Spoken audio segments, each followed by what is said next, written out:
നമസ്കാരം. We the പീപ്പിളിലേക്ക് സ്വാഗതം. ഞങ്ങൾ ഇന്ന് കേരളം ചർച്ച ചെയ്യുന്ന ഏറ്റവും പ്രധാനപ്പെട്ട ഒരു വാർത്ത ചർച്ചയ്ക്കെടുക്കുകയാണ്. കേരളത്തിലെ ഒരു പ്രമുഖ പത്രപ്രവർത്തകൻ ശ്രീ ജോൺ മുണ്ടക്കയം, അദ്ദേഹം ഒരു വാരികയിൽ എഴുതുന്ന ഒരു ഓർമ്മയിൽ, അതായത് സോളാർ ഇരുണ്ടപ്പോൾ എന്ന ഒരു ലേഖന പരമ്പരയുടെ മൂന്നാമത്തെ ലേഖനം പുറത്തു വന്നിരിക്കുന്നു. അതിൽ സോളാർ പ്രശ്നത്തിൽ LDF നടത്തിയ സമരം, സെക്രട്ടേറിയറ്റ് ഉപരോധ സമരം ഒത്തുതീർന്നത് എങ്ങനെയാണ് എന്ന് വെളിപ്പെടുത്തുന്ന മട്ടിൽ ചില പരാമർശങ്ങൾ നടത്തിയിരിക്കുന്നു. 2 പത്രക്കാർ അവസാനിപ്പിച്ച സോളാർ സമരം എന്നാണ് ലേഖനത്തിൻ്റെ തലക്കെട്ട്. ആ 2 പത്രപ്രവർത്തകർ, ഒരാൾ ജോൺ ബ്രിട്ടാസ് MP ആണ്, മറ്റേയാൾ ജോൺ മുണ്ടക്കയം തന്നെയാണ്. ജോൺ ബ്രിട്ടാസ് പിന്നാലെ പത്രസമ്മേളനം നടത്തി പറഞ്ഞു, ജോൺ മുണ്ടക്കയം പറഞ്ഞതുപോലെ താൻ ജോൺ മുണ്ടക്കയത്തെ വിളിച്ചിട്ടല്ല സോളാർ സമരം ഒത്തുതീർന്നത് എന്ന് പറഞ്ഞു. പകരം അത് ഏത് തരത്തിലാണ് സംഭവിച്ചത് എന്നും പറഞ്ഞു. ഇപ്പോൾ 2 തരത്തിലുള്ള അവകാശവാദങ്ങൾക്ക് നടുവിൽ കേരളം നിൽക്കുകയാണ്. ഇതോടൊപ്പം ഒരുപാട് വ്യാഖ്യാനങ്ങളും ഉണ്ട്. ഇത്തരത്തിൽ വാർത്ത എത്തി നിൽക്കുമ്പോൾ എങ്ങനെയാണ് ഈ വാർത്തയെ കാണേണ്ടത്, ഇതിനോട് ആലോചിക്കുമ്പോൾ എന്തൊക്കെയാണ് കൂട്ടിച്ചേർക്കേണ്ടത് എന്നൊക്കെ വാർത്താപ്രവർത്തകർ എന്ന നിലയ്ക്ക് ഞങ്ങൾ ചില നിരീക്ഷണങ്ങൾ അവതരിപ്പിക്കുകയാണ്. ഞങ്ങൾ എപ്പോഴും പറയാറുള്ളത് പോലെ അന്തിമ തീരുമാനം എടുക്കേണ്ടത് പ്രേക്ഷകരാണ്. ആരാണ് ഇതിൽ സത്യം പറയുന്നത്, അർദ്ധസത്യം പറയുന്നത്, വസ്തുതകൾ പറയുന്നത്, വളച്ചൊടിക്കലോ പർവ്വതീകരിക്കലോ ഒക്കെ നടത്തുന്നത് എന്ന് പ്രേക്ഷകർ തന്നെ തീരുമാനിക്കുക എന്നാണ് പറയാനുള്ളത്. പക്ഷേ നമുക്കെല്ലാവർക്കും ഓർമ്മകൾ ഉണ്ടായിരിക്കണം. 10 കൊല്ലത്തോളം മുമ്പ് നടന്ന ഈ സോളാർ സമരത്തിൻ്റെ ഓർമ്മകൾ ഒരുപാട് പേരുടെ മനസ്സിൽ പച്ച പിടിച്ചു നിൽക്കുന്നുണ്ട്. ആ ഓർമ്മകളിലേക്ക് നമ്മൾ തിരിച്ചു പോയിക്കൊണ്ട് വേണം ഇതിൽ ഒരു തീർപ്പ് എടുക്കാൻ എന്നുകൂടി പറഞ്ഞുകൊണ്ട് ഞാൻ ശരത്തിനോട് ചോദിക്കുകയാണ്. ശരത്തെ, എന്താണിതിപ്പോൾ നടന്നുകൊണ്ടിരിക്കുന്നത്? ഇപ്പോൾ NBC തുടക്കത്തിൽ സൂചിപ്പിച്ചതുപോലെ ആ ലേഖനത്തിൻ്റെ അല്ലെങ്കിൽ ഒരു തുടർ പരമ്പരയുടെ പേര് തന്നെ 2 പത്രക്കാർ അവസാനിപ്പിച്ച സോളാർ സമരം എന്ന നിലയ്ക്കാണ്. ജോൺ മുണ്ടക്കയത്തിൻ്റെ ലേഖനത്തിൻ്റെ തലക്കെട്ടാണ്, ഈ മൂന്നാമത്തെ ലേഖനത്തിൻ്റെ തലക്കെട്ടാണ്. ആ രീതിയിൽ അത് അവതരിപ്പിക്കുമ്പോൾ 2 തരത്തിലുള്ള കാര്യങ്ങളുണ്ട്. ഒന്ന് അദ്ദേഹത്തിൻ്റെതായിട്ടുള്ളൊരു അവകാശവാദം, മറ്റൊന്ന് LDF അങ്ങോട്ടേക്ക് പോയി ഒരു സമരം അവസാനിപ്പിക്കാൻ സഹായിച്ചുകൂടെ എന്ന മട്ടിൽ സർക്കാരിനെ സമീപിച്ചു എന്നൊരു ധ്വനി അതിനകത്ത്. നമ്മളിപ്പോൾ മുണ്ടക്കയത്തെ വളരെ സീനിയർ ജേർണലിസ്റ്റാണ്, മലയാള മനോരമയുടെ തിരുവനന്തപുരത്തെ ബ്യൂറോ മേധാവിയായിരുന്നു വിരമിച്ചയാളാണ്. അതിനുശേഷം അദ്ദേഹം ഇപ്പോൾ സമകാലിക മലയാളത്തിലാണ് ഈ ലേഖനം എഴുതിയത്, ഈ പരമ്പര എഴുതി വരുന്നത്. അപ്പോൾ അതിനുശേഷം ജോൺ ബ്രിട്ടാസിൻ്റെ വാർത്താ സമ്മേളനം ഇത് വിവാദമായി, മാധ്യമങ്ങൾ ആ ലേഖനത്തെ വാർത്തയാക്കിയതോടെ വിവാദമായി. അതിനുശേഷം ജോൺ ബ്രിട്ടാസ് വിശദമായി കണ്ണൂരിൽ വാർത്താ സമ്മേളനം നടത്തി. തിരുവഞ്ചൂർ രാധാകൃഷ്ണൻ തൃശ്ശൂരിൽ മാധ്യമങ്ങളെ കണ്ടു, ചെറിയാൻ ഫിലിപ്പും മാധ്യമങ്ങളെ കണ്ടു. അതോടുകൂടി ഒരു കാര്യം വ്യക്തമായത്, മുണ്ടക്കയത്തിൻ്റെ ആ ഒരു വെളിപ്പെടുത്തൽ അതിൻ്റെ കാറ്റുപോയി. കാരണം മുണ്ടക്കയവും ജോൺ ബ്രിട്ടാസും തമ്മിൽ ഇക്കാര്യം സംസാരിച്ചിട്ടില്ല. മുണ്ടക്കയത്തെ ജോൺ ബ്രിട്ടാസ് വിളിച്ച് അങ്ങോട്ട് സഹായിച്ചുകൂടെ അല്ലെങ്കിൽ സർക്കാരിലേക്ക് സംസാരിക്കൂ എന്ന നിലയ്ക്കുള്ള അദ്ദേഹത്തിൻ്റെ ആ കാഴ്ചപ്പാടിന് യാതൊരു സ്പേസും ഇല്ലാതായി. അത് ഒരു പാതി ശരിയാണ്. കാരണം അതിൽ പറഞ്ഞിരിക്കുന്ന കാര്യങ്ങൾ, ചില ചർച്ചകൾ നടന്നു എന്ന് പറയുന്ന കാര്യങ്ങൾ ശരിയാണ്, ബാക്കിയൊക്കെ ഭാവനയാണ് എന്ന് ജോൺ ബ്രിട്ടാസ് ഇന്ന് കണ്ണൂരിൽ വാർത്താ സമ്മേളനത്തിൽ പറഞ്ഞത് പൂർണ്ണമായും ശരിയാവുന്ന നിലയ്ക്കാണ് വന്നിട്ടുള്ളത്. പിന്നാലെ തിരുവഞ്ചൂർ അത് പറഞ്ഞിട്ടുണ്ട്. ഈ ചർച്ചകൾ അവിടെ നടന്നിട്ടുണ്ട്. 2ാമത്തെ ഭാഗം, LDF അന്നത്തെ പ്രതിപക്ഷം അങ്ങോട്ടേക്ക് പോയി ഒരു സമരം അവസാനിപ്പിക്കാൻ വേണ്ടി നിൽക്കുകയായിരുന്നില്ല എന്ന് വളരെ വ്യക്തമാകുന്നുണ്ട്. ബ്രിട്ടാസ് അക്കാര്യങ്ങളാകെ MP വിശദമായി സംസാരിച്ചു. അദ്ദേഹം പറഞ്ഞത് വ്യക്തമല്ലേ? അദ്ദേഹം പറഞ്ഞത് ചെറിയാൻ ഫിലിപ്പ്, അന്ന് ചെറിയാൻ ഫിലിപ്പ് നമ്മുടെ കൂടെ കൈരളിയിലുള്ള കാലമാണ്. ചെറിയാൻ ഫിലിപ്പിൻ്റെ ഫോണിൽ തിരുവഞ്ചൂർ രാധാകൃഷ്ണൻ്റെ കോള്, അവർ തമ്മിൽ സംസാരിക്കുന്നു. ആ കോള് ജോൺ ബ്രിട്ടാസ്, നമ്മളുടെ MD കൂടിയാണ്, ജോൺ ബ്രിട്ടാസിന് കൈരളിയിൽ വെച്ച് കൈമാറുന്നു. ആ കൈമാറുന്ന ഇടത്ത് വെച്ചാണ് ഈ സമരം അവസാനിപ്പിക്കാൻ എന്താണ് ചെയ്യേണ്ടത് എന്ന നിലയിൽ സർക്കാരിൻ്റെ ഭാഗത്തു നിന്നൊരു അഭിപ്രായം അല്ലെങ്കിൽ ഒരു സജഷൻ വരുന്നു. ജോൺ ബ്രിട്ടാസ് ഈ സർക്കാരിൻ്റെ അഭിപ്രായം CPM നേതൃത്വത്തെ അറിയിക്കുന്നു. CPM നേതൃത്വം, നിങ്ങൾ അവരുമായി സംസാരിക്കുന്നതിൽ തെറ്റില്ല എന്ന് CPM നേതൃത്വം പറയുന്നു. സർക്കാർ CPMൻ്റെ നിലപാട് വിശദീകരിക്കുന്നു. അതിൽ വളരെ പ്രകടമാണ്. നമുക്കെല്ലാം സാറ് പറഞ്ഞ പോലെ നമ്മൾ ഈ പഴയ കാലം, സോളാർ സമരകാലമൊക്കെ ഓർത്തെടുക്കുമ്പോൾ നമ്മുടെ മുമ്പിലുള്ളൊരു കാര്യമുണ്ട്, ജുഡീഷ്യൽ അന്വേഷണം വേണം, മുഖ്യമന്ത്രിയുടെ ഓഫീസ് അതിൽ ഉൾപ്പെടണം, മുഖ്യമന്ത്രി ഉൾപ്പെടണം. വളരെ പ്രധാനപ്പെട്ട ആവശ്യങ്ങളാണ്. മറ്റൊരു പ്രധാനപ്പെട്ട രാഷ്ട്രീയ ആവശ്യമാണ് മുഖ്യമന്ത്രി രാജിവെക്കുക എന്നുള്ളത്. ഭരണപരമായി എടുക്കേണ്ട സുപ്രധാനമായ തീരുമാനത്തെക്കുറിച്ച് ഇത് നടപ്പായാൽ ആലോചിക്കാം എന്ന് പറയുന്നത് സാധാരണ സമരങ്ങളിൽ നടക്കുന്ന ആലോചനകളാണ്. അത് ജോൺ ബ്രിട്ടാസിലൂടെ തിരുവഞ്ചൂരിലെത്തുന്നു. തിരുവഞ്ചൂരിന് പല വൈഷമ്യമുണ്ട്. മുഖ്യമന്ത്രിയോട് തന്നെ, ഉമ്മൻചാണ്ടിയോട് തന്നെ പോയിട്ട് നിങ്ങൾ ഇതിൽ ഉൾപ്പെടണമെന്നാണ് അവർ പറയുന്നത് എന്ന് പറയുന്നതിന് അന്നത്തെ സാഹചര്യത്തിൽ ഒട്ടും കഴിയില്ല തിരുവഞ്ചൂരിന്. അതിൻ്റെ ഒരു കോൺഗ്രസ് പൊളിറ്റിക്സിൻ്റെ ചരിത്രമൊക്കെ എല്ലാവർക്കും അറിയാം. അവിടെ മുഖ്യമന്ത്രിയെ കാണണം എന്ന് ജോൺ ബ്രിട്ടാസിനോട് തിരുവഞ്ചൂർ സജസ്റ്റ് ചെയ്യുന്നു. തിരുവഞ്ചൂർ ഉണ്ട്, കുഞ്ഞാലിക്കുട്ടിയുണ്ട്, ഉമ്മൻചാണ്ടിയെ ജോൺ ബ്രിട്ടാസ് കാണുന്നു. ഈ നിർദ്ദേശം മുന്നോട്ട് വെക്കുന്നു. അതേ തുടർന്ന് 13-ാം തീയതി ഏതാണ്ട് 12 മണിയോടുകൂടി ഉമ്മൻചാണ്ടിയുടെ വാർത്താ സമ്മേളനം വരുന്നു. വളരെ സ്പഷ്ടമായി അന്ന് LDF CPM ആവശ്യപ്പെട്ട ഒന്നുകൂടിയുണ്ട് സിജു. അതായത് മുഖ്യമന്ത്രി ഇത് പ്രഖ്യാപിക്കണം. അങ്ങനെ മുഖ്യമന്ത്രി പ്രഖ്യാപിച്ചതിന് ശേഷം ഏതാണ്ട് 1 മണിക്കൂറിന് ശേഷമാണെന്ന് ഉച്ചയ്ക്ക് പിണറായി വിജയൻ CPIM സംസ്ഥാന സെക്രട്ടറി ആ സമരവേദിയിൽ വെച്ച് സമരം അവസാനിപ്പിക്കുന്നതിനിടയായ സാഹചര്യത്തെക്കുറിച്ച് വിശദീകരിക്കുന്നു. അങ്ങനെ സർക്കാർ മനസ്സില്ലാ മനസ്സോടെ ആ തീഷ്ണമായ സമരത്തെ തിരുവനന്തപുരത്ത് അവസാനിപ്പിക്കുക. നമുക്കറിയാം തിരുവനന്തപുരം ആകെ ജീവിതം തന്നെ സ്തംഭിച്ചു പോകുന്ന നിലയിലേക്ക് 3 ദിവസം കൊണ്ട് കേരളം ഇന്നേവരെ കണ്ടിട്ടില്ലാത്ത നിലയിലേക്ക് കേരള തലസ്ഥാനം അങ്ങനെ മാറുകയാണ്. സെക്രട്ടേറിയറ്റിൻ്റെ മുമ്പിലാണ് സാധാരണ സമരം നടക്കുന്നത്. ഇത് തിരുവനന്തപുരത്തിൻ്റെ ഏത് വഴിയിലും കേരളീയരെ കൊണ്ട് നിറയുന്നൊരവസ്ഥയായിരുന്നു. അപ്പോൾ ആ നിലയിൽ വളരെ എങ്ങനെയും ഈ സമരവുമായി നിൽക്കുന്ന ഇടതുമുന്നണി പ്രവർത്തകർ വളരെ ശക്തമായി നിൽക്കുന്നൊരു കാലം. അപ്പോൾ ആ സമരം തീർക്കുക എന്നുള്ളത് സർക്കാരിൻ്റെ ആവശ്യമായിരുന്നു. തിരുവഞ്ചൂർ പറഞ്ഞതുപോലെ അതിനുവേണ്ടി വിട്ടുവീഴ്ചയ്ക്ക് തയ്യാറായതും സർക്കാരാണ്. ആ വിട്ടുവീഴ്ചയ്ക്ക് തയ്യാറായതിൻ്റെ രാഷ്ട്രീയ വിജയം 2016 ഇടതുമുന്നണി നേടി. സോളാർ വലിയ രാഷ്ട്രീയ വിഷയമായിരുന്നു. ഇതിൻ്റെ ഒരു തലക്കെട്ടെന്ന് പറയുന്നത് 2 പത്രക്കാർ തമ്മിലുള്ള ഫോൺ കോളിലൂടെ അവസാനിപ്പിച്ച സമരം. ഇത് അവസാനിപ്പിച്ച ജനങ്ങളാണ്. ഈ കേരളത്തിലെ ജനങ്ങൾ ഇതെല്ലാം കാണുന്നുണ്ട്. ഇത് ആരാണ് അവസാനിപ്പിച്ചത്? ഈ സോളാർ എന്നുള്ള ആ ഒരു വിഷയം വന്നതിന് ശേഷം ഉമ്മൻചാണ്ടി എന്ന നേതാവിൻ്റെ ഗ്രാഫ് എങ്ങോട്ടായിരുന്നു നമ്മളത് മനസ്സിലാക്കി. രണ്ടാമത് ഈ നമ്മുടെ രാജ്യം ഒരുപാട് പ്രക്ഷോഭങ്ങളെ കണ്ടിട്ടുണ്ട്. ഏത് പ്രക്ഷോഭം നടക്കുമ്പോഴും അത് അവസാനിപ്പിക്കാനുള്ള ശ്രമം നടക്കും.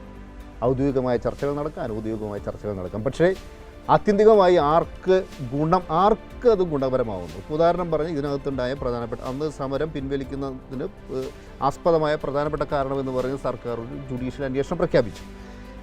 ആ ജുഡീഷ്യൽ അന്വേഷണം പ്രഖ്യാപിച്ച് ഉമ്മൻചാണ്ടി തന്നെ കണ്ടെത്തി. ആരെയാണ് ഇതിൻ്റെ അന്വേഷണം ഏൽപ്പിക്കേണ്ടത്? ഉമ്മൻചാണ്ടി കണ്ടെത്തി.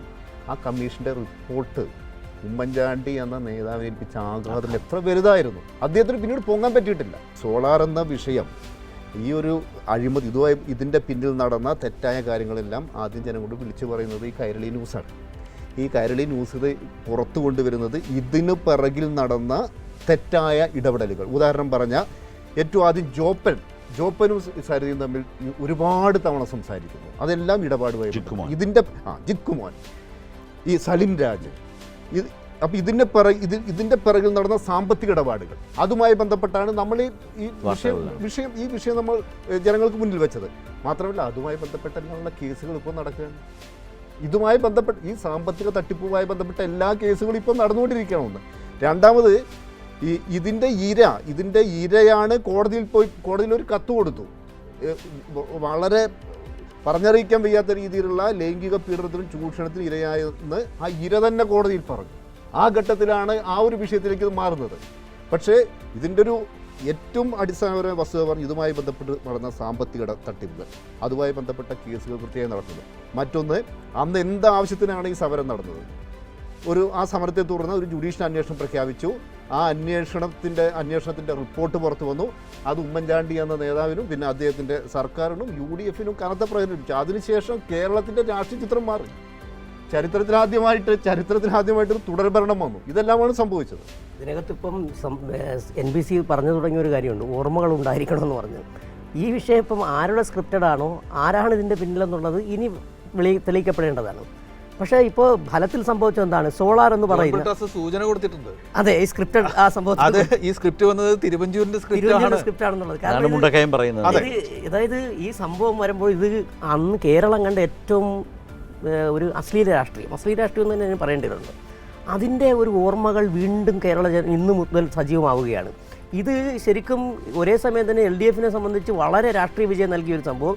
ഒരു 2016 അധികാരത്തിലേക്ക് LDF-ന് വരാൻ ഇടയാക്കിയത്. അതോടൊപ്പം തന്നെ ഈ ജീർണിച്ച UDF രാഷ്ട്രീയത്തെയും ആ നേതാക്കൾ എങ്ങനെയാണ് ഈ രാഷ്ട്രീയത്തെ കാണുന്നത്, ഈ സ്ത്രീകളെ കാണുന്ന നടക്കുള്ള ഒരു പക്ഷേ എനിക്ക് തോന്നുന്നു ഇതിനകത്ത് പറയാൻ വഴി പഴയ സ്മാർത്ത വിചാരത്തിൻ്റെ ഒരു കേസ് പറയേണ്ടത്. സ്മാർത്ത വിചാര സമയത്ത് സ്മാർത്തൻ ഇതിങ്ങനെ പറയുമ്പോഴത്തേക്ക് താത്രക്കുട്ടിയോട് ചോദിക്കുമ്പോൾ താത്രക്കുട്ടി പല പേരുകൾ പറഞ്ഞു വരുമ്പോൾ മതി നിർത്തു എന്ന് പറയുന്നൊരു സാഹചര്യമുണ്ട്. ഇവിടെ നിർത്തേണ്ടി പോലും വന്നില്ല. എത്തിച്ചേർന്നത് അന്നത്തെ മുഖ്യമന്ത്രി ഉമ്മൻചാണ്ടിയിലേക്ക് കൂടി വന്നു. അത് ഒരു സാമ്പത്തിക തട്ടിപ്പ് മാത്രമായിരുന്നില്ല, സ്ത്രീക്ക് നേരെയുള്ള അതിക്രമം, ഒരു ലൈംഗികതയുടെ പ്രശ്നങ്ങളെല്ലാം ഉള്ള ഒരു വല്ലാത്ത കേസായിരുന്നു. ചീഞ്ഞളിഞ്ഞൊരു രാഷ്ട്രീയ കേസ്. അത് വീണ്ടും ഈ ചിത്രത്തിലേക്ക് കൊണ്ടുവരുന്നതിൻ്റെ പിന്നിലുള്ള രാഷ്ട്രീയം എന്താണെന്നുള്ളത്, ആ സ്ക്രിപ്റ്റഡ് ആരാണെന്നുള്ളത് പക്ഷേ ജോൺ ബ്രിട്ടാസ് പറഞ്ഞ പോലെ തന്നെ വരും ദിവസങ്ങളിൽ തെളിയേണ്ടതുണ്ട്. അത് തിരുവഞ്ചൂരാണോ ആരാണെന്നുള്ളത് തെളിയിക്കേണ്ടിയിരിക്കുകയാണ്. ഇതിൽ പ്രേക്ഷകർ ശ്രദ്ധിക്കേണ്ട ഒരു കാര്യം, ഈ സോളാർ എന്ന് പറയുന്ന സംഭവം അത് ആർജിക്കുന്ന മാനങ്ങളൊക്കെ ഒഴിവാക്കി കളയാൻ വേണ്ടി കേരളത്തിൽ എന്നും വലിയ പ്രചാരവേല നടന്നിരുന്നു.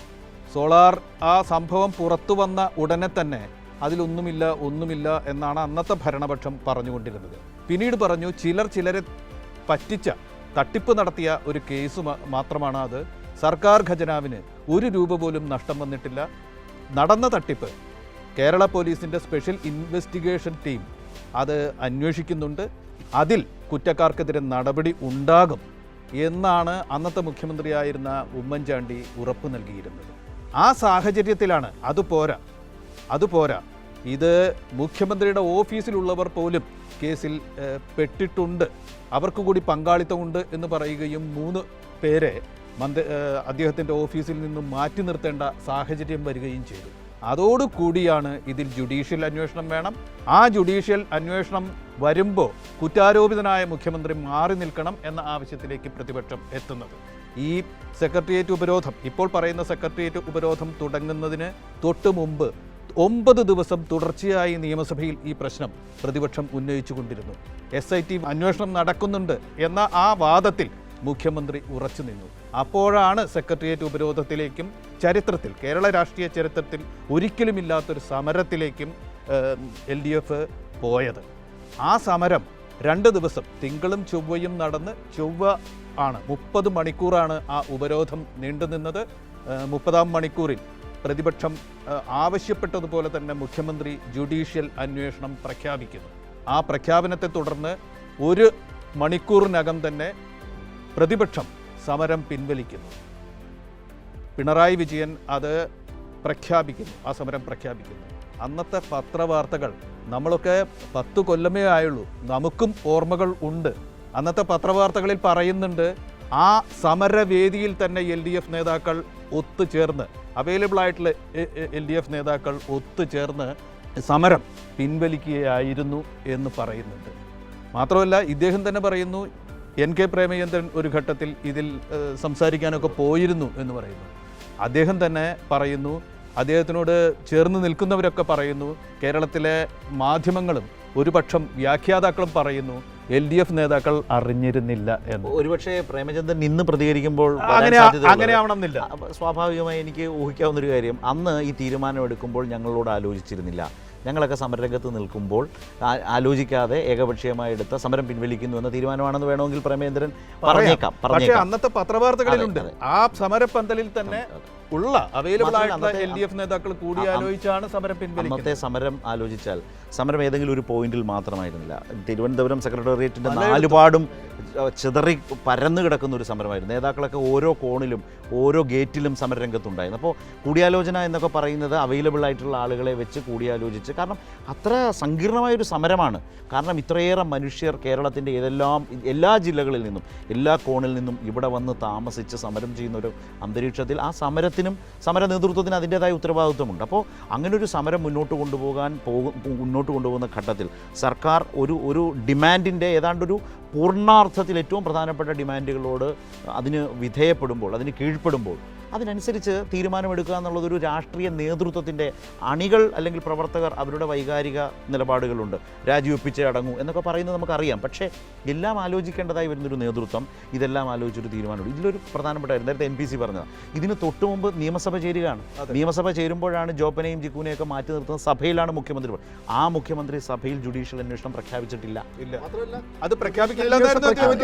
അങ്ങനെ വന്നതുകൊണ്ടാണ് ഒരു പ്രത്യക്ഷ സമരത്തിലേക്ക് അന്ന് LDFന് പോകേണ്ടി വന്നത്. മാത്രവുമല്ല അപ്പോഴും ഏതന്വേഷണവുമാകാം എന്നൊരു മട്ടിൽ പറയുന്നതിനപ്പുറത്തേക്ക് ഒരു ക്ലാരിറ്റി ഉമ്മൻചാണ്ടി വെച്ചിരുന്നില്ല. സമരം മുന്നോട്ട് പോയപ്പോഴാണ് LDF സമരം തുടങ്ങുമ്പോഴേ LDF പറഞ്ഞു ജുഡീഷ്യൽ അന്വേഷണം വേണം, മുഖ്യമന്ത്രി അതിൽ ഉൾപ്പെടണം, മുഖ്യമന്ത്രിയുടെ ഓഫീസ് ഉൾപ്പെടണം എന്ന് പറഞ്ഞു. അതിലേക്ക് വരുമ്പോൾ ഒരു വൈമനസ്യം ഉണ്ടായിരുന്നു എന്നതുകൂടിയാണ് വെളിപ്പെടുന്നത്. പക്ഷേ ആ വൈമനസ്യത്തോട് തന്നെ അത് അംഗീകരിക്കേണ്ടി വരികയായിരുന്നു സർക്കാരിന്. അങ്ങനെ അംഗീകരിച്ചതുകൊണ്ട് ഒരു സമരം തീരും. അത് ബ്രിട്ടാസ് പറഞ്ഞൊരു പ്രധാനപ്പെട്ട കാര്യമുണ്ട്. ഒരു CPIM പ്രവർത്തകൻ എന്ന നിലയിൽ അറിഞ്ഞ വിവരം ആ പാർട്ടി നേതൃത്വത്തെ അറിയിച്ചപ്പോൾ നിങ്ങൾ അവരുമായി സംസാരിക്കൂ എന്ന് പറഞ്ഞു. സംസാരിച്ചപ്പോൾ നേരത്തെ രാജേന്ദ്രൻ പറഞ്ഞത് ഇത്തരം സമരങ്ങളിൽ അതെ, ഇത്തരം വലിയ സമരങ്ങൾ നടക്കുമ്പോൾ പല കോണിൽ പല തലങ്ങളിൽ ചർച്ചകൾ ഉണ്ടാവും സമരം അവസാനിപ്പിക്കാൻ വേണ്ടി. അതിൻ്റെ ഒരു മൂർത്തമായ രൂപമായി ഇത് മാറുകയായിരുന്നു. ആ ചർച്ചയിൽ കുഞ്ഞാലിക്കുട്ടി സന്നിഹിതനായിരുന്നു, തിരുവഞ്ചൂർ സന്നിഹിതനായിരുന്നു, മുഖ്യമന്ത്രി തന്നെ സമ്മതിക്കുന്നു. അങ്ങനെ ഒരു വലിയ തീരുമാനത്തിലേക്ക് യഥാർത്ഥത്തിൽ പോകാനായി എന്നുള്ള വിവരങ്ങളാണ്. യഥാർത്ഥത്തിൽ ഒരു വിവാദം ലക്ഷ്യമിട്ട് വന്ന ഒരു വെളിപ്പെടുത്തലിൽ നിന്ന് വസ്തുതകൾ യഥാർത്ഥത്തിൽ ആളുകൾക്ക് അറിയാൻ കഴിയുന്നു എന്നുള്ള പ്രത്യേകത കൂടിയുണ്ട്.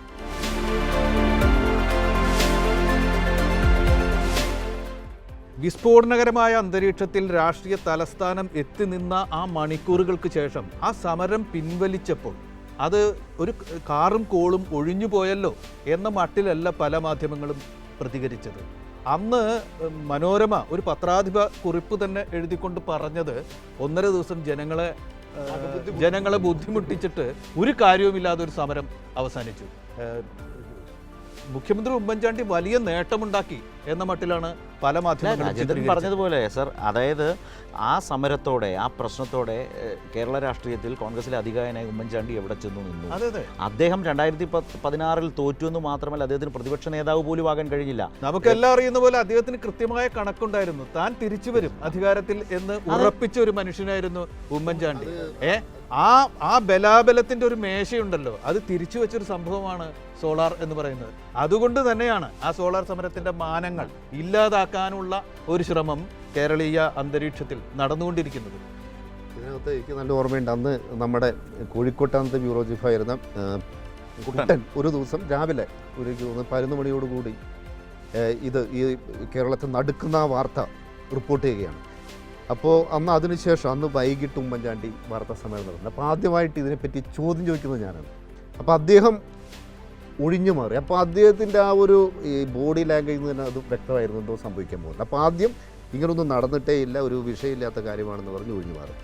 പിന്നീട് അദ്ദേഹത്തിൻ്റെ അടുത്ത പ്രതികരണം, പിന്നീടുള്ള ദിവസങ്ങളുടെ പ്രതികരണം എന്തെന്നാൽ, എൻ്റെ ഓഫീസിലെ ഏതെങ്കിലും വ്യക്തികൾ എന്തെങ്കിലും ചെയ്തു കഴിഞ്ഞാൽ അതിന് ഞാൻ ഉത്തരവാദിയല്ല, അത് അവരുടെ മാത്രമാണെന്ന് ആ നിലപാടെടുത്തു.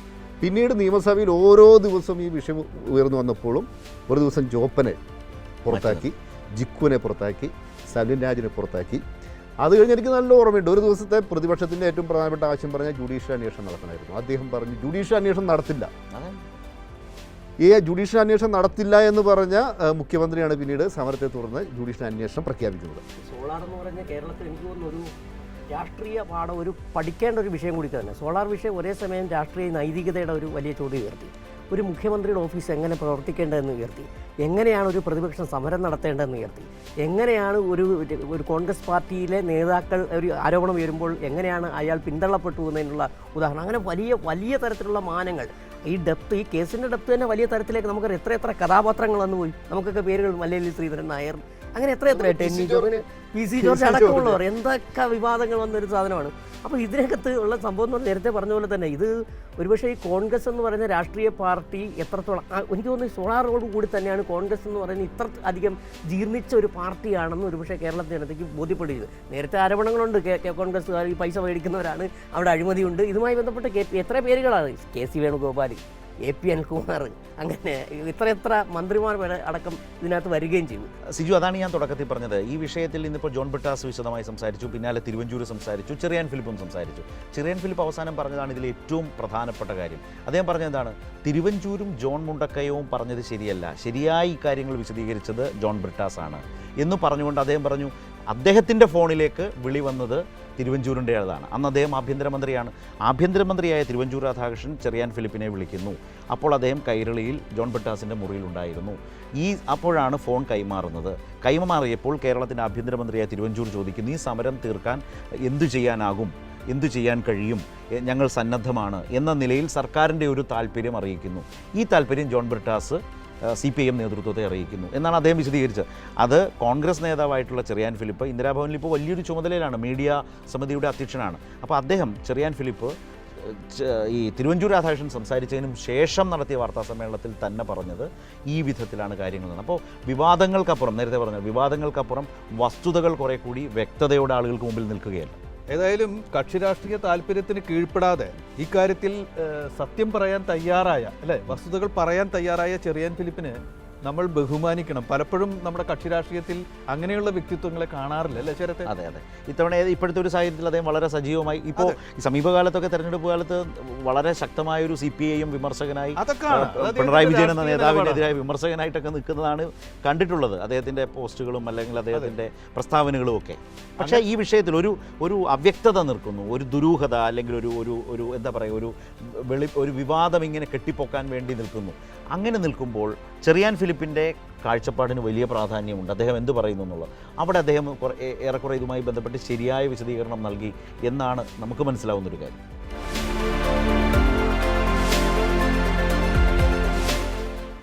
ജോൺ മുണ്ടക്കയത്തിൻ്റെ ലേഖനം എങ്ങനെ വായിക്കണം, അതേക്കുറിച്ച് നാട്ടിൽ നടക്കുന്ന ചർച്ചകൾ എങ്ങനെ കാണണം, അതിൽ നിന്ന് സ്വന്തം വിലയിരുത്തലിലേക്ക് എങ്ങനെ ജനങ്ങൾ എത്തണം എന്നത് പറയാനാണ് ഞങ്ങൾ ശ്രമിച്ചത്.